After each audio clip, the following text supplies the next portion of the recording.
जवाब देंगे। अभिषेक सिंघवी जी। Thank you.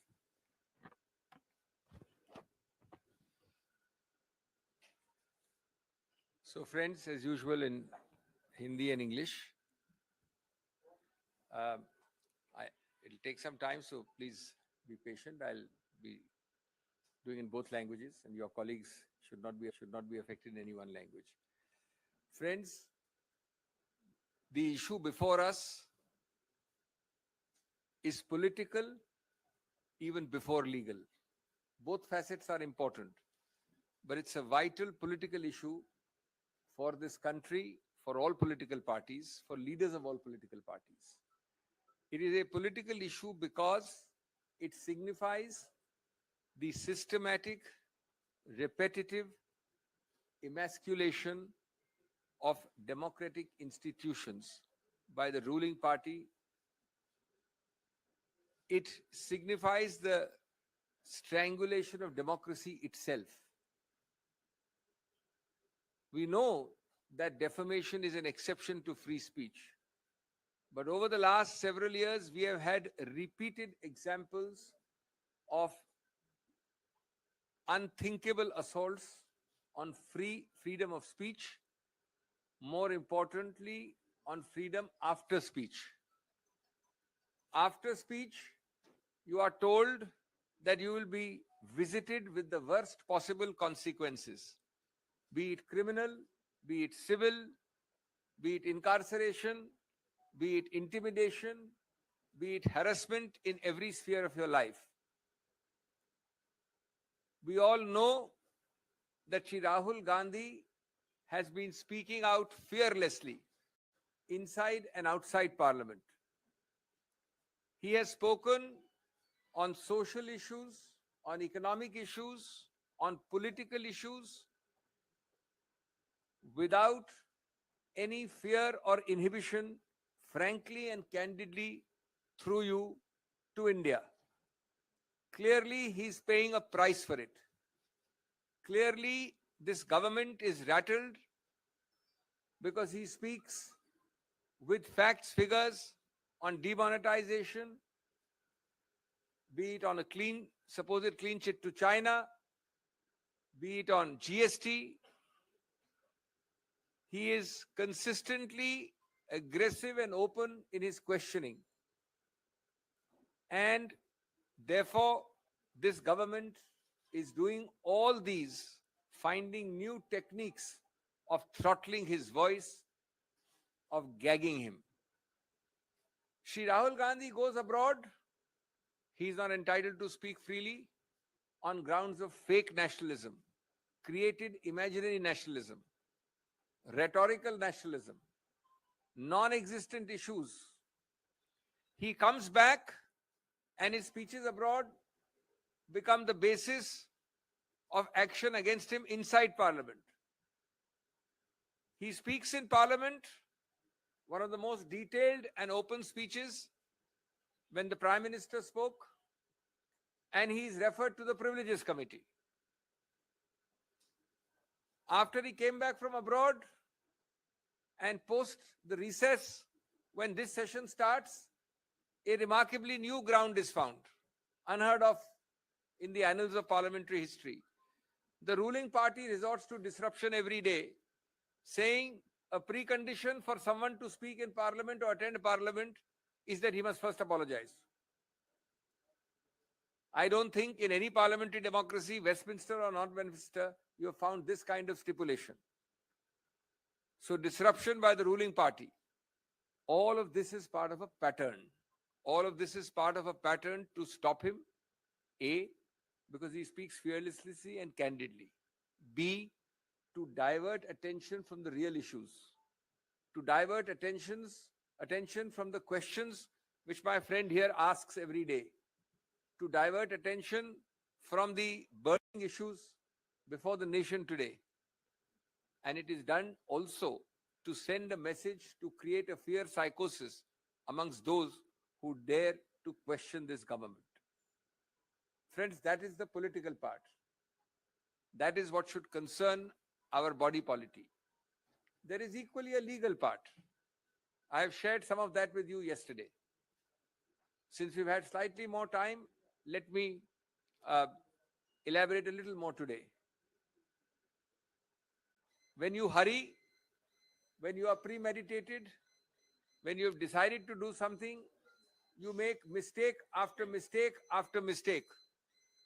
You multiply mistakes on a repetitive basis.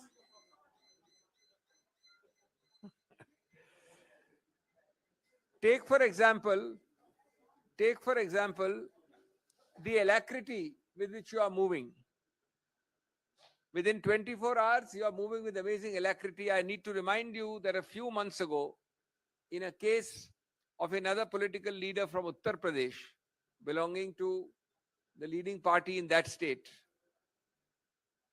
the Supreme Court, quote unquote, when an immediate by-election was sought to be announced post disqualification of that person because of conviction, immediately, without waiting for that person to exhaust the legal remedies available, the Supreme Court in that case not only deferred the by-election, but then added, look with what alacrity have you proceeded. This is yet another example. But it gets curiouser and curiouser.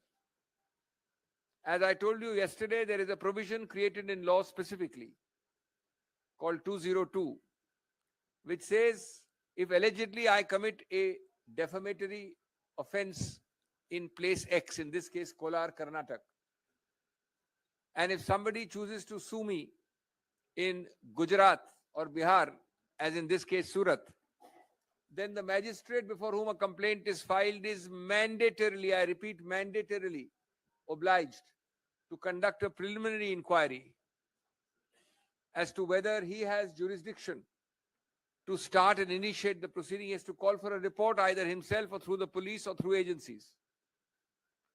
To the best of our knowledge, this point is taken by Sri Gandhi's lawyers, noted in the judgment, and not decided. Admittedly, no inquiry is conducted because there is a tearing hurry to go ahead in a place which might well be without any jurisdiction at all, namely Surat, Gujarat. As I said, it gets curiouser and curiouser. I mentioned another example yesterday. I have the dates now. Let me walk you through it. The complaint is filed approximately in April 2019. I think the exact date is April 16, 2019 at Surat. The magistrate is one Mr. Dave. On 2021, Mr. Rahul Gandhi, in 2021 year, 2 years later in June, appears in the court to record his statement in person. Sri Rahul Gandhi appears in that court. In March 22, that is 3 years after the complaint is filed, and 1 year after Sri Rahul Gandhi appeared there, the complainant files an application against someone Rahul Gandhi. When that application is rejected, possibly by a firm magistrate, obviously he had been called, he had come a second time, you cannot harass people to come again and again, he rejects it. At that point, the complainant rushes to the High Court and gets a stay of his own complaint. The High Court grants that stay on 7th of March 2022. So I file a complaint, I seek a stay of my own complaint. Perhaps days are not auspicious, the climate is not ecologically suitable. Now the same complainant, after a hiatus of 11 months, when he has no interest in his own complaint, suddenly wakes up and goes on 16th February this year, seeking a vacation of the same stay which he himself obtained. And I quote, he pleads, and you must all read between the lines. We will of course take all this in the appeal. We have legal records. Quote, he says, sufficient evidence has come on record of the trial court and the pendency of the present matter delays the trial. Pendency of what? His own High Court petition. He says he's delaying his own trial. So he says, please vacate. Now, the sentence is, though sufficient evidence has come on record, no new evidence has come on record, actually. The High Court vacates the stay. The man rushes back to the trial court and we get this judgment. Meanwhile, the magistrate has changed. We were not born yesterday, neither you nor me. Chit bhi apni, pat bhi apni. There are many more disturbing features about this case. There is a point which we may or may not take. I'm not saying that everything Rahul Gandhi needs to take because he's fearless. He knows in his conscience. He has full reliance on the law. But there is a debatable issue. I'm only flagging the issue, which I did not mention yesterday. That though the conviction is by a court, in Rahul Gandhi's case, the disqualification under Article 103 of the Constitution has to be by the President of India. And under 103, the President of India has to first, before disqualifying Sri Rahul Gandhi, take an opinion, a recommendation from the Election Commission.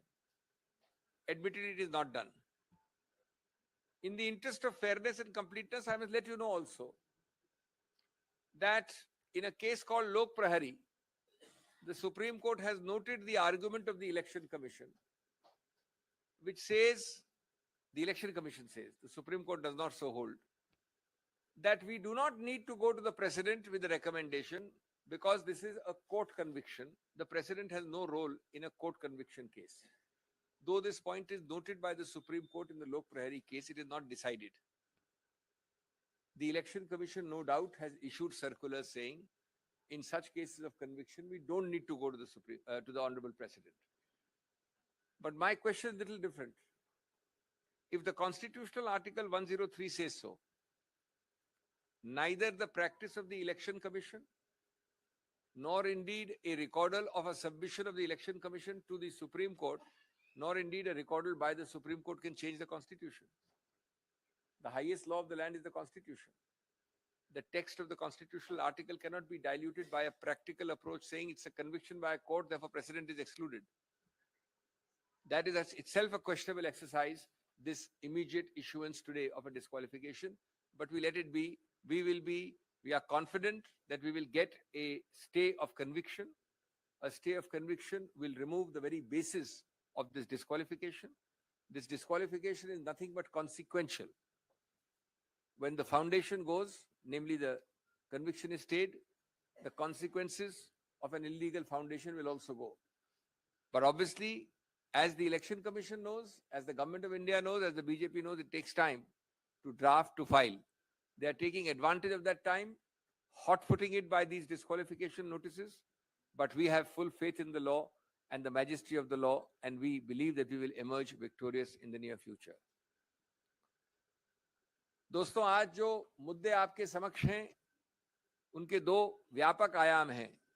एक राजनीतिक है, एक कानूनी है. लेकिन राजनीतिक आयाम सबसे महत्वपूर्ण, सबसे व्यापक, सबसे अहम है. पहले मैं उसका जिक्र करूं संक्षेप में. पहला बिंदु उसका यह है कि जानबूझकर, बार-बार, सोच समझकर, एक सूझे बूझे तरीके से इस सरकार ने हर गणतांत्रिक संस्था को खत्म करने का प्रयत्न किया है, उसको चोक करने का प्रयत्न किया है, उसमें रोकथाम करने का प्रयत्न किया है. सबसे बड़ी संस्था उनके मायने में जो उनके लिए बाधा है, वो है स्वतंत्र, निष्पक्ष, निडर बोलना, बोलचाल, जो हमारे संविधान की एक महत्वाकांक्षा ही नहीं, एक मानव अधिकार है, मूलभूत. इस सरकार ने, इस केस की बात नहीं कर रहा हूं मैं, श्री राहुल गांधी की, सैकड़ों केसेस में 2014 के बाद ऐसे येन केन प्रकारेण कदम उठाए हैं जो हर नागरिक के स्वतंत्र, निडर बोलने के अधिकार क्षेत्र में बाधा डालें, बार बार. और उसके उदाहरण आप जानते हैं. बोलने की स्वतंत्रता और बोलने के बाद की स्वतंत्रता, दोनों को सीधा निचोड़ने का प्रयत्न किया है सरकार ने बार बार. श्री राहुल गांधी, हम सब जानते हैं, ने निडरता से बार बार संसद के अंदर और संसद के बाहर अपने विचार रखे हैं. जनहित में रखे हैं, जनता के सामने रखे हैं, जनता के लिए रखे हैं। उन्होंने सामाजिक, आर्थिक, राजनीतिक, विदेश नीति इत्यादि इत्यादि सब मुद्दों पे पूरा बोला है, बिना झिझक के बोला है। और वो आज उसकी कीमत चुका रहे हैं, क्योंकि उनके सवाल, उनके वक्तव्य अच्छे नहीं लगते उन लोगों को जिन्होंने वो गलतियां की हैं, जिसके बारे में विवरण करते हैं श्री राहुल गांधी। कभी डिमोनेटाइजेशन ले लें, कभी चीन को क्लीन चिट का मामला ले लें, कभी जीएसटी ले लें। ये सब मुद्दे वो हैं और इनके अलावा और भी हैं जो इस सरकार को, जिनसे घिन्न है और जो उठाते हैं उनको दंडित करना उनका अनिवार्य रूल है। राहुल गांधी विदेश जाते हैं तो बोल नहीं सकते। एक झूठे आडंबरी राष्ट्रवाद के आधार पर उनकी आवाज को रोका जाता है। एक अजीबोगरीब बनाई हुई बनावटी राष्ट्रवाद का बहाना लेकर उन पे आरोप लगाए जाते हैं। बाहर गए उसके आधार पे जब वापस आते हैं तो कहते हैं कि आप यहां नहीं बोल सकते जब तक कि आप माफी नहीं मांगे। यहां आते हैं और उस दिन बोलते हैं संसद में जब माननीय प्रधानमंत्री बोल रहे थे तो सरकार पूछती है आपकी हिम्मत कैसे हुई सब बोलने की, सत्य बोलने की, साफ बोलने की, निडरता से बोलने की। हम आपको प्रिविलेजेस कमेटी भेजते हैं। और सबसे अजीबोगरीब जो मैं समझता हूं, किसी गणतांत्रिक, संसदीय गणतांत्रिक, लोकतांत्रिक देश में नहीं देखा गया, जब वो आके बोलते हैं तो सरकार खुद अवरुद्ध करती है संसद को। सरकार खुद करती है इस आधार पे कि पहले आप माफी मांगिए। ये कौन सी संसदीय प्रणाली के अंतर्गत है कि पहले आप माफी मांगिए, नहीं तो हम अवरुद्ध करेंगे, नहीं तो संसद चलेगी नहीं। तो ये इसी प्रक्रिया का एक और उदाहरण है, जहां मुंह खोले झूठे बेमानी केसेस दायर करिए, डराइए, धमकाइए, और हम आश्वस्त हैं कानूनी प्रक्रिया में कि हम जीतेंगे, स्टे ऑफ कन्विक्शन हमें मिलेगा। लेकिन जहां तक सरकार का सवाल है, उन्होंने ये सब प्रयत्न किए हैं, बार बार किए हैं।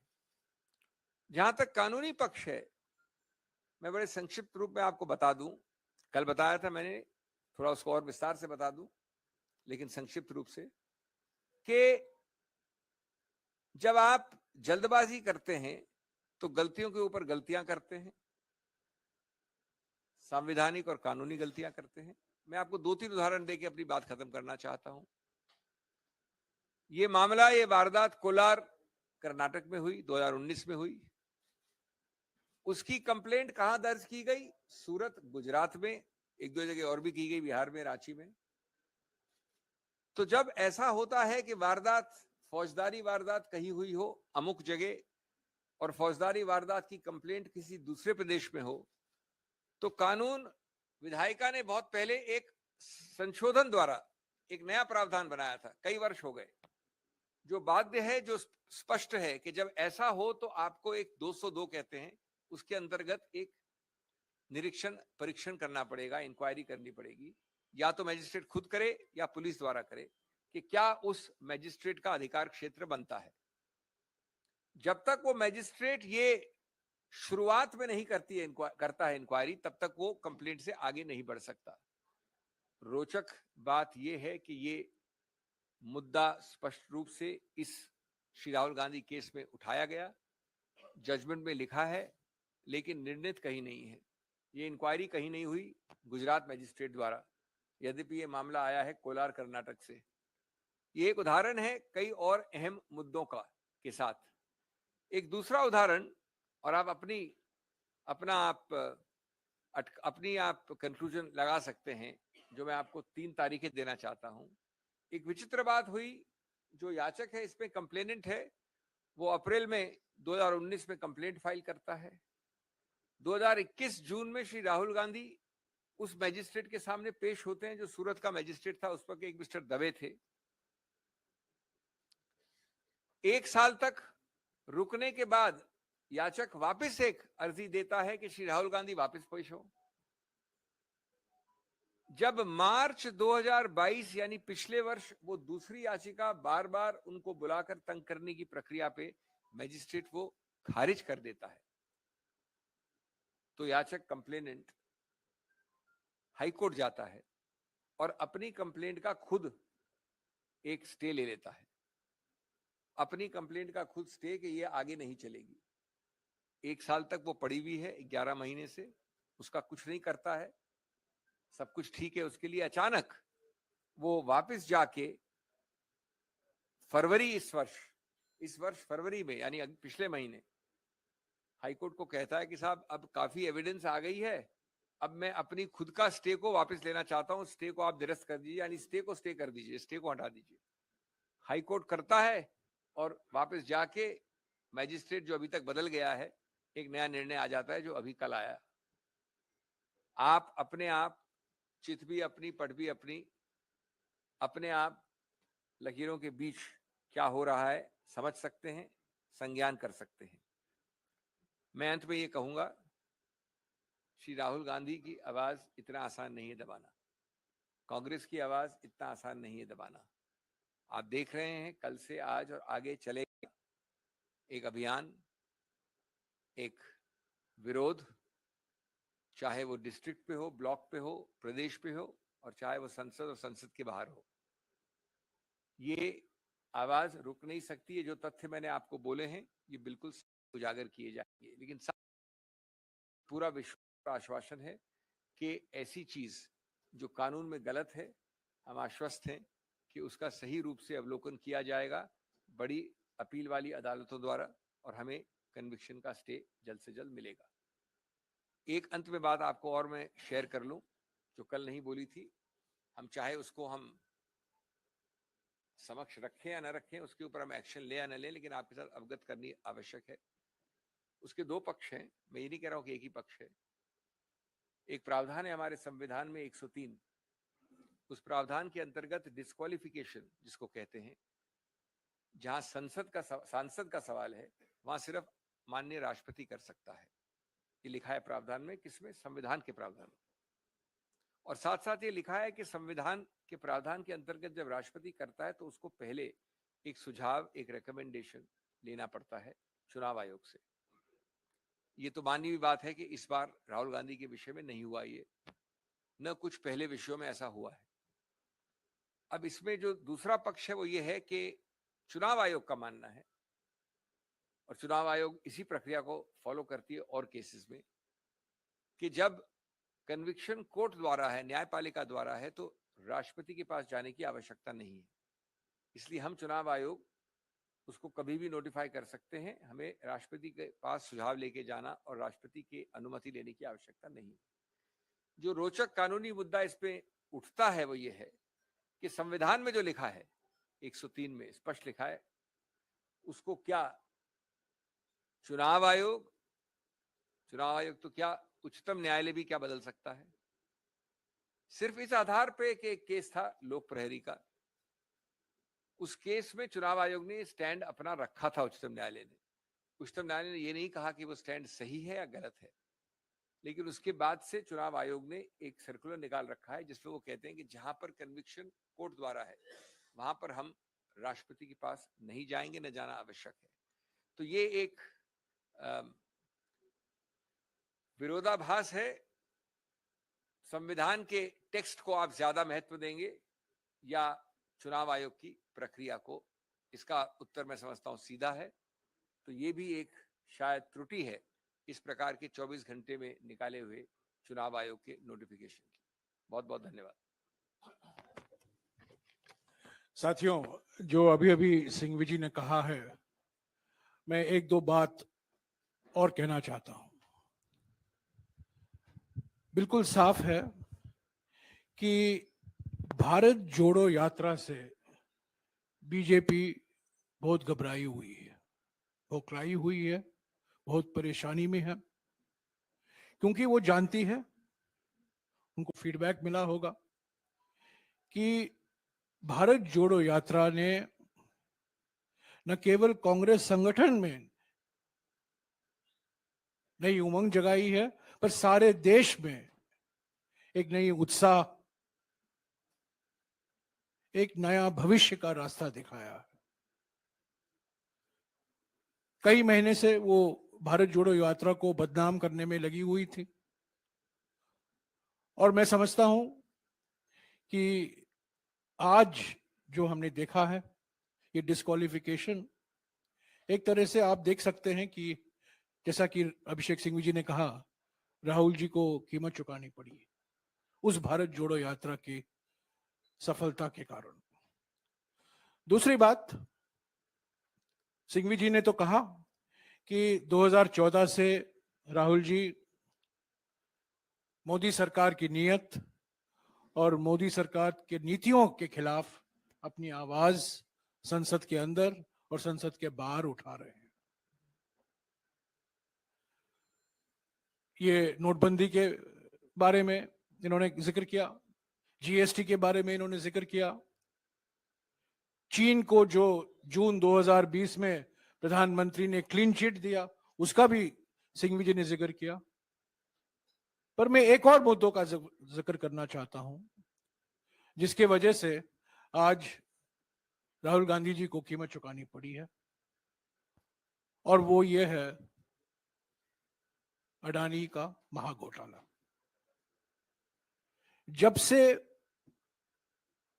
राहुल गांधी जी विपक्ष में संसद में बोले थे, 50 मिनट का भाषण था, ज्यादातर उसका एक्सपंज भी कराया गया, और जिस तरीके से 16 पार्टियों ने एक होकर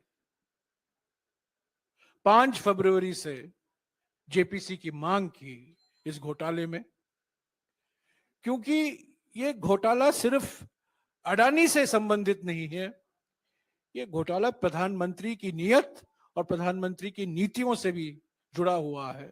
इसीलिए हमने जेपीसी की मांग की,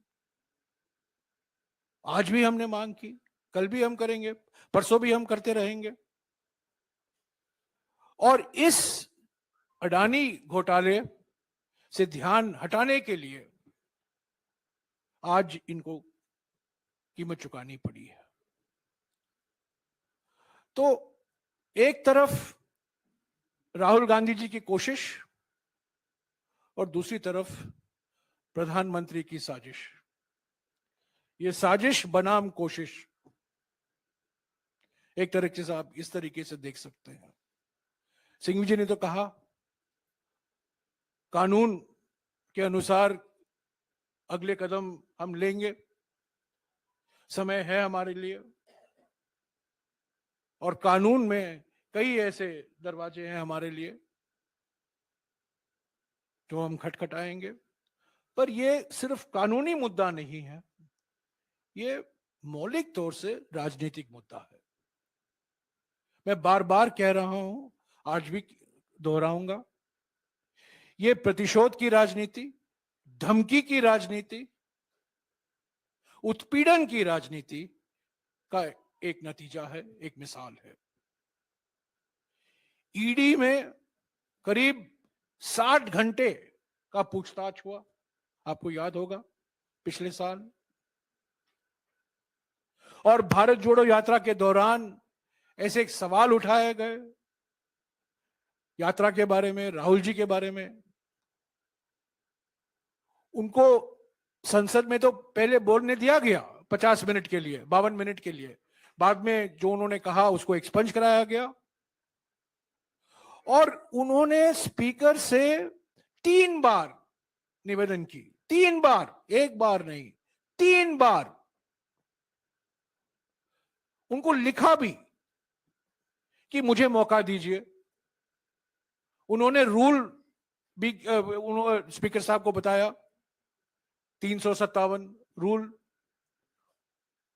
पर स्पीकर से कोई जवाब नहीं आया, औपचारिक तौर से कोई जवाब नहीं आया, उनको मौका ही नहीं दिया गया, और आज वो डिस्क्वालीफाई हो चुके हैं। तो ये कानूनी मुद्दा तो है, कानूनी तरीके अपनाएंगे, कानून में जो प्रावधान है सिंघवी साहब ने गिनाया है उस पर अगले कदम लिया जाएगा। पर ये राजनीतिक जो मुद्दे उठते हैं, आज 5 बजे को कांग्रेस अध्यक्ष ने सभी पीसीसी अध्यक्षों और सीएलपी लीडरों के साथ बैठक बुलाई है। इस पर हम विचार करेंगे। आज तो फाइनेंस बिल पास हो गया है लोकसभा में, तो सोमवार के बाद पार्लियामेंट का चलने की गुंजाइश मुझे तो नहीं दिखती है। पर हम अगले 4 महीने तक पार्लियामेंट तो नहीं चलेगा। अगला सत्र आएगा जुलाई के बीच में। अगले 4 महीने के लिए तो हमें इसको अलग अलग राज्यों में मुद्दा ले जाना पड़ेगा और ये राजनीतिक लड़ाई बरकरार रहेगी।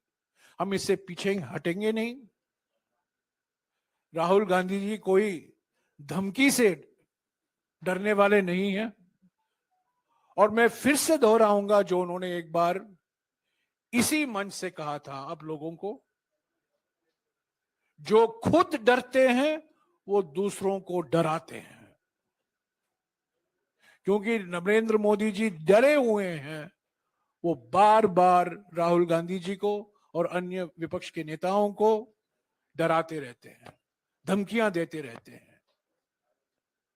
अगर आपके कुछ सवाल हैं जो सिंघवी साहब ने कहा है, एक एक करके आप पूछेगा और सभी सवाल का जवाब सिंघवी साहब देंगे, एक एक करके। हाँ जी, रवि सिसोदिया जी।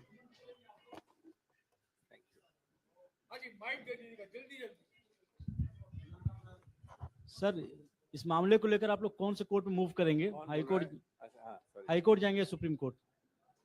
देखिए, जो भी प्रावधान है कानून के, उनका उपयोग किया जाएगा। आमतौर पे इसके विरुद्ध सेशंस कोर्ट में जाती है अपील। नेक्स्ट। सर मेरा सवाल आपसे ये है कि राजनीतिक तौर पर आप लड़ाई लड़ने की बात कर रहे हैं, लेकिन कांग्रेस ये बात अब तक बाहर क्यों नहीं समझा पा रही कि ये राहुल गांधी के पास के ऊपर जो मुकदमा लगा वो एक डेफोमेशन का केस है, कोई करप्शन का केस नहीं है। अगर आप राजनीतिक लड़ाई लड़ते हैं तो ये कैसे आप समझाएंगे? आप जनता की अदालत में कैसे लड़ेंगे इस केस को? भैया, अभी 24 घंटे हुए हैं, 2 प्रेस कॉन्फ्रेंस हो गई, इतने अभियान हो गए, इससे ज्यादा समझाने की आवश्यकता क्या है? 1.5 दिन में। और मैं समझता हूं कि आप लोग सब इससे कहीं ज्यादा इंटेलिजेंट है कि जानते हैं कि ये भ्रष्टाचार का केस नहीं, मानहानि का केस है।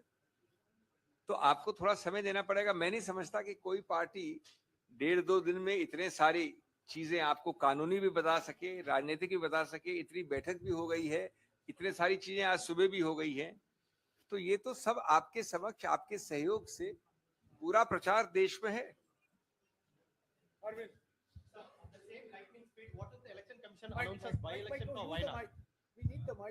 At the same lightning speed, what if the election commission announces by-election for Wayanad Parliament constituency? I am not going to be surprised at all. Are you going to be surprised? No. Then what if? Because he can't contest election in that case. They have had stays of elections earlier. There has been a stay. Currently there is a stay in Lakshadweep of a by-election. So there is no vacuum in law in India. We'll have to take legal recourse. The point is not legal recourse. The point is, if you are the government, is it fair that today the judgment comes, tomorrow you announce the disqualification, that is today, and day after, that is on Saturday, you announce a by-election.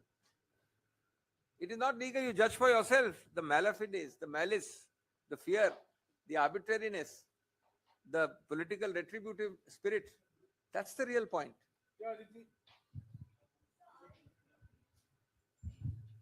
BJP President JP Nadda has in the morning attacked the Congress and Mr. Gandhi's comments, saying these are anti-other backward classes. So this is the larger narrative the BJP is taking. How do you counter that politically? I don't think this kind of a comment needs to be dignified with a response. I think in the context of a judgment where the entire machinery of BJP was there, they have not even taken this point even there. This great afterthought by the president of the BJP is truly an innovative afterthought which has not been taken by anybody, neither complainant, nor anybody, nor the magistrate's order, nor anything else.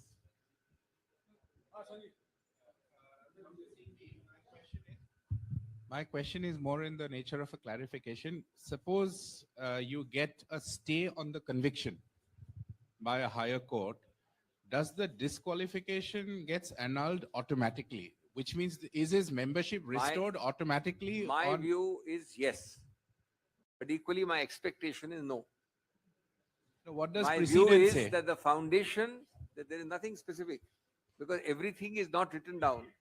Good governance, common sense, fair play is assumed by the writers who make the law and make the constitution. They don't write down that if X happens, then Y must automatically follow.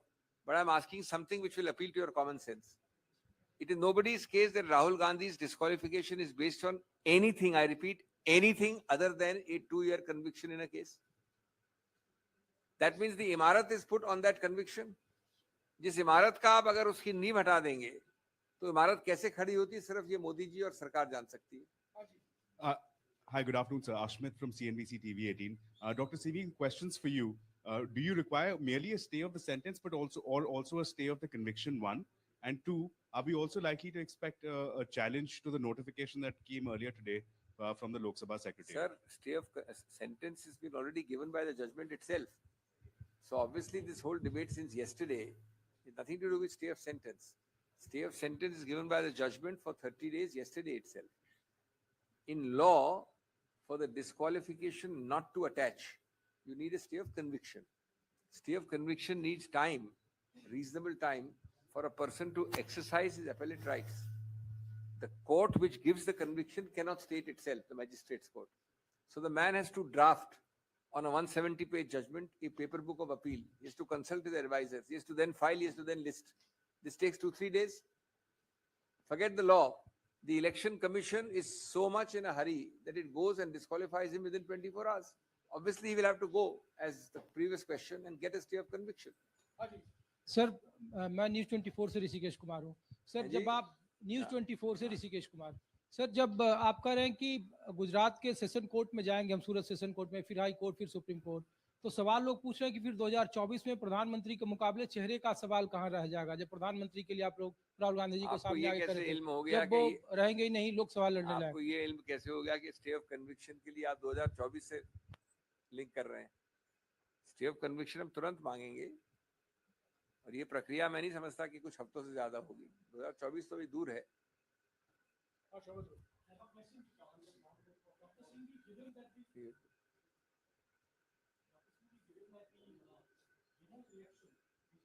Next year, will this legal challenge of yours will be a race against time, because you also need to give Rahul Gandhi, or try to give Rahul Gandhi, a chance to fight the next election? No, Sobat, that's pretty much the last question. 2024 is relatively far away. We are talking of weeks. We are going to appellate court and the further court within days, and we are seeking not a final hearing of the conviction, we are seeking a stay of conviction. An interim stay of conviction is a much shorter procedure. If there is any delay in it, we will go to the High Court and up to the Supreme Court. It is but obvious that in the meanwhile, if you try to short circuit the proceedings by having by-elections, that will also have to be stayed. Here is Sandeep from Bartaman newspaper. अगर conviction पे stay हो जाए या पूरा खारिज हो जाए तो ऑटोमेटिकली राहुल गांधी इलेक्शन लड़ सकते हैं ना? अगर कन्विक्शन में स्टे होगा तो निश्चित रूप से लड़ सकते हैं. अच्छा, तो वो 6 इयर्स वाला नहीं एप्लीकेबल होगा? बिल्कुल, इसीलिए नहीं applicable. Okay, thank you very much. Sir, this is Somnath Roy from Sambad प्रतिदिन बंगाल. सर, ये जो बैटल है आपका, या लीगल के साथ साथ क्या पॉलिटिकली भी लड़ेंगे, या तो कैसे? हम सब ने अभी आपके समक्ष, मैंने शुरुआत राजनीति से की, उसके बाद कानून पे गया. मेरे काबिल मित्र मिस्टर जयराम रमेश ने आपको एक और राजनीतिक पहलू और आयाम बताया. तो निश्चित रूप से ये राजनीतिक लड़ाई है, सामाजिक लड़ाई है, जनता के सामने एक लड़ाई है, और एक कानूनी लड़ाई अलग है.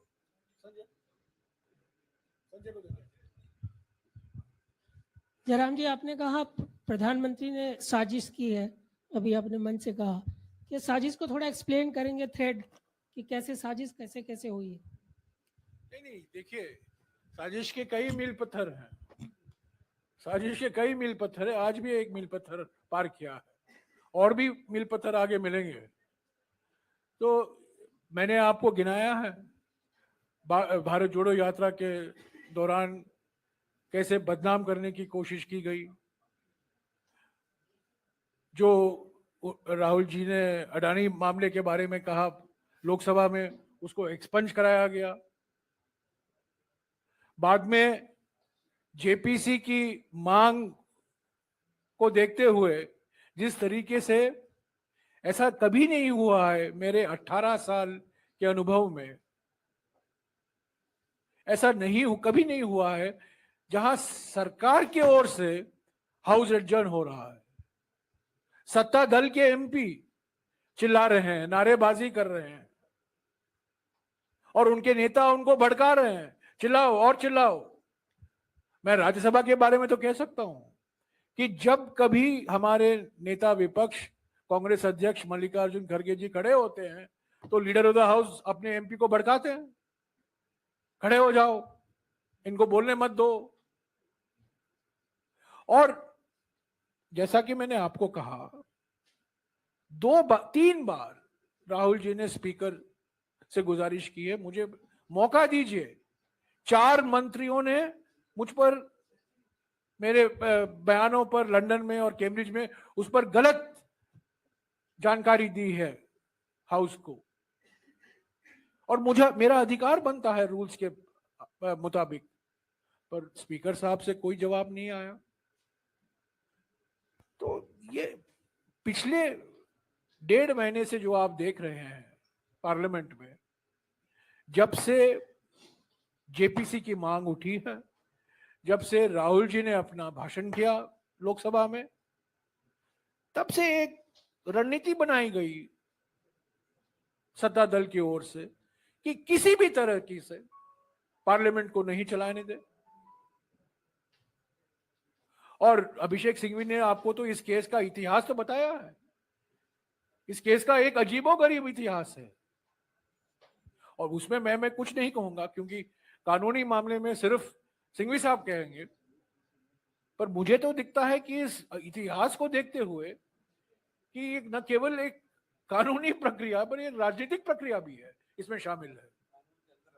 ये कानून के अंदर राजनीति, ये हमारे कानून के विशेषज्ञ बोल रहे हैं। हाँ जी मैडम। हाँ मीनाक्षी। सर, ये मिले हुए 30 दिनों के अंदर अगर बाई इलेक्शन वयनाड का डिक्लेयर कर दिया जाता है, उस मामले में क्या रहेगा, मतलब कानूनी ये हुआ है कार्रवाई? पहले, कर दिया जाता नहीं, ये हुआ है पहले। अभी मैंने बताया आपको लक्षद्वीप का उदाहरण, उसका कानूनी प्रतिबंध लगाना पड़ेगा उस पर। जब मेरा याचिका निर्णित हो रही है और मेरे कन्विक्शन के स्टे का संभावना है, तब तक अगर आप दूसरा चुनाव कर लेंगे और दूसरे चुनाव में ये चुनावित होके आ गए, तो ये तो हद दर्जे की ही आर्बिट्रेरीनेस होगी। तो बिल्कुल कोर्ट के दरवाजे खटखटाने पड़ेंगे। और कोई सवाल? यस।